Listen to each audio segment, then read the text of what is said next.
Perkenalkan, saya Dinur Hasni sebagai moderator diskusi online kita pada malam hari ini tentunya dengan tema yang berbeda, yaitu inklusi pendidikan, praktik dan tantangan guru dalam mengintegrasikan inklusi pada kurikulum sekolah. Langsung saja akan disampaikan oleh pemateri kita pada malam hari ini yang tentunya sudah mumpuni pada bidangnya. Yaitu di sini ada Ibu Astri. Beliau nama lengkap beliau yaitu Ibu Dr. Astri Hanjarwati, SOS MA. Saat ini beliau merupakan dosen prodi Sosiologi Fakultas Ilmu Sosial dan Humaniora di UN Sunan Kalijaga, Yogyakarta. Adapun jabatan profesional beliau saat ini yaitu sebagai Kepala Pusat Layanan Difabel atau PLD UN Sunan Kalijaga, Yogyakarta. Untuk selanjutnya, saya serahkan kepada Ibu Astri untuk memaparkan materinya pada malam hari ini. Halo Ibu, selamat malam. Halo Mbak Dewi, selamat malam dan juga Bapak Ibu guru yang luar biasa ini dari seluruh Indonesia. Selamat malam Bapak Ibu semuanya yang luar luar biasa hebat dan menginspirasi. Ini termasuk Mbak Dewi juga nih luar biasa. Sebelumnya, Assalamualaikum warahmatullahi wabarakatuh. Selamat malam Bapak Ibu semuanya. Salam sejahtera, salam Om Swastiastu, Namo Buddhaya, salam kebajikan.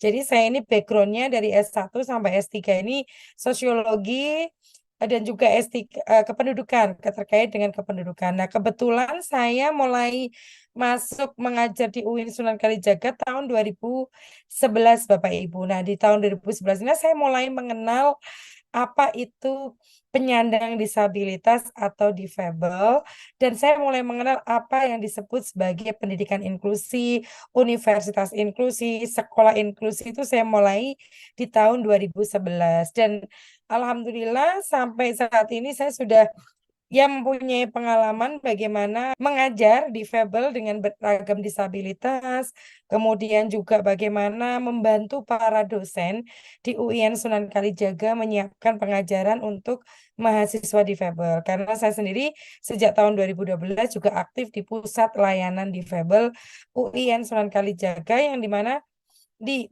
PLD ini kami memberikan layanan kepada mahasiswa disabilitas. Nah, saya pikir konsep pendidikan inklusi ini tidak hanya pada level universitas, tetapi ini harus diterapkan di semua level pendidikan dari tingkat dasar hingga perguruan tinggi. Nah, sebenarnya ini sudah ada ya kalau Bapak Ibu guru melihat dalam Undang-Undang Nomor 8 Tahun 2016, Undang-Undang Sistem Pendidikan, kemudian juga UNCRPD gitu ya, semua aturan itu sudah mengarah bahwa siswa dengan disabilitas, anak dengan disabilitas, mahasiswa dengan disabilitas itu berhak menerima pendidikan atau berhak mendapatkan pendidikan yang aksesibel sesuai dengan ragam disabilitasnya.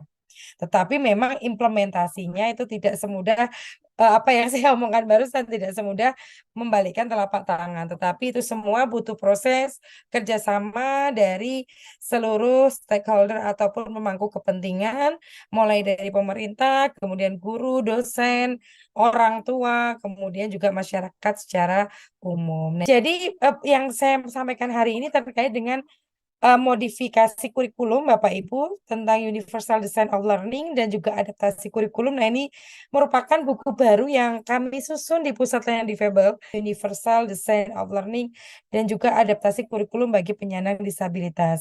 Memang dalam buku ini konteksnya adalah mahasiswa, tetapi dalam buku ini juga bisa diadaptasi pada berbagai level pendidikan, mulai pendidikan dasar sampai juga SMA atau sekolah menengah atas. Nah, ini terkait dengan modifikasi kurikulum gitu ya. Modifikasi kurikulum terkait yang akan saya bahas adalah pendekatan Universal Design for Learning. Nah, ini yang menjadi patokan gitu ya, patokan kita dalam mengajar penyandang disabilitas, siswa ataupun mahasiswa penyandang disabilitas. Nah, Sebenarnya diskusi kita, materi kita pada malam hari ini cukup banyak sekali gitu ya Bapak Ibu. Yang pertama terkait dengan rancangan pembelajaran inklusif.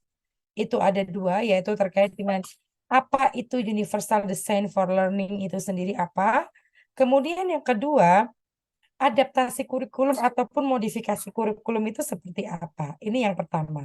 Kemudian yang kedua yang akan kita bahas gitu ya, yang akan saya sampaikan adalah terkait dengan implementasi Universal Design for Learning dan atau adaptasi kurikulum dalam penyusunan RPS ataupun RPP gitu ya. Yang itu meliputi yang pertama adalah asesmen awal, capaian pembelajaran, materi pembelajaran, metode pembelajaran, penilaian adaptif, dan juga asistif teknologi atau teknologi bantu. Nah, ini adalah 1 sampai 6 ini adalah instrumen yang menurut kami ini menjadi hal yang paling mendasar untuk bisa melaksanakan pendidikan inklusi. Kemudian yang ketiga, nanti akan saya berikan contoh bagaimana praktik mengembangkan rencana pembelajaran gitu ya, RPP yang inklusif itu seperti apa. Nah, ini yang akan kita pelajari pada malam hari ini. Luaran yang diharapkan ini juga memang materi yang kami berikan kepada para dosen di UIN Sunan Kalijaga ataupun guru-guru di Jogja. Nah, luaran yang diharapkan yaitu mengetahui dua rancangan pembelajaran inklusif di UIN Sunan Kalijaga. Memang ini kenapa saya sampaikan ini di UIN Sunan Kalijaga, Bapak Ibu, karena memang dua hal ini, dua metode ini sudah kami terapkan dalam pembelajaran terhadap mahasiswa disabilitas. Dan materi ini juga sudah kami berikan, yaitu kami itu yang saya maksud adalah tim ahli pusat layanan difabel kepada para dosen di seluruh fakultas di UIN Sunan Kalijaga. Kemudian yang kedua, memahami UDL dan mengaplikasikan dalam pembuatan RPS. Kemudian yang ketiga yaitu memahami adaptasi kurikulum dan mengaplikasikannya dalam pembuatan RPS ataupun RPP. Nah, kemudian yang keempat yaitu mengidentifikasi media pembelajaran dan teknologi bantu yang tepat bagi mahasiswa atau siswa difabel sesuai dengan jenis disabilitasnya.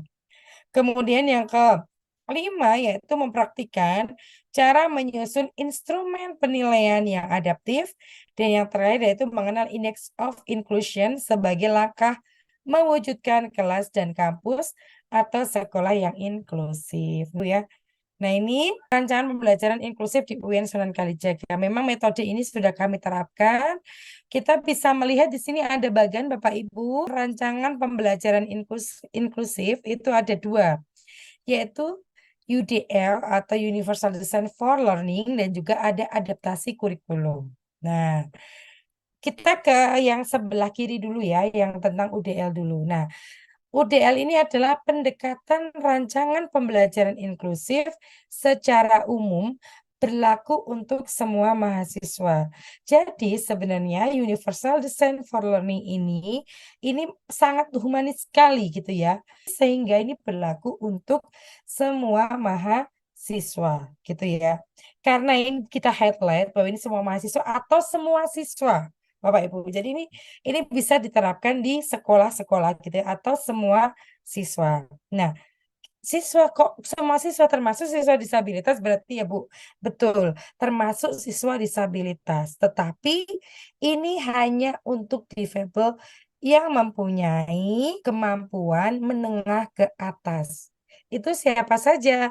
Seperti difabel netra atau tunanetra, difabel rungu wicara, dan juga difabel daksa. Jadi UDL ini bisa berlaku untuk semua siswa gitu ya, baik siswa yang non disabilitas maupun siswa yang disabilitas. Tetapi dengan catatan bahwa disabilitasnya adalah yang menengah. 3 prinsip yang harus kita ketahui mengenai UDL yaitu multiple means of representation, multiple nanti kita bahas satu-satu gitu ya, multiple means of action and expression, kemudian juga ada multiple means of engagement. Nah, ini kemudian dari sini ada pendekatan pembelajaran atau learning approach gitu ya. Nah, kemudian, apa itu adaptasi kurikulum? Nah, kalau kami di UIN kan di UDL ini, mahasiswa tuli kami banyak sekali, netral juga banyak, daksa juga banyak. Nah, yang kita beralih ke yang sebelah kanan, yaitu terkait dengan adaptasi kurikulum. Pendekatan rancangan pembelajaran inklusif secara lebih khusus untuk mahasiswa difabel.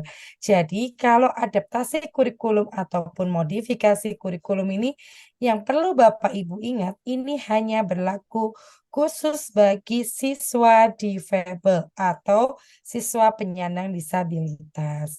Untuk difabel yang seperti apa kok perlu adaptasi dan juga modifikasi? Ini adalah difabel yang membutuhkan support lebih banyak gitu ya. Dari moderate to severe gitu ya, misalnya autism, terus kemudian slow learner, kemudian juga ada Down syndrome. Nah, kebetulan kami juga mulai tahun 2021 kami menerima mahasiswa dengan kategori yang lebih berat gitu ya, yaitu intelektual disabilitas. Kami ini ada semua nih, autis ada, slow learner ada. Nah, ini strateginya yang diterapkan lebih banyak, Bapak Ibu, mulai dari quality time, level of support, input, difficulty level, output, participation, alternate goals, substitute kurikulum gitu ya. Dan ini semuanya memang nanti kita akan jelaskan satu persatu ya. Kemudian menjadi sebuah assessment framework atau kerangka assessmentnya. Dua hal ini yaitu pendekatan pembelajaran learning approach dan juga assessment framework ini menjadi sebuah strategi pembelajaran atau teaching strategis. Ini ya Bapak Ibu ya. Nah,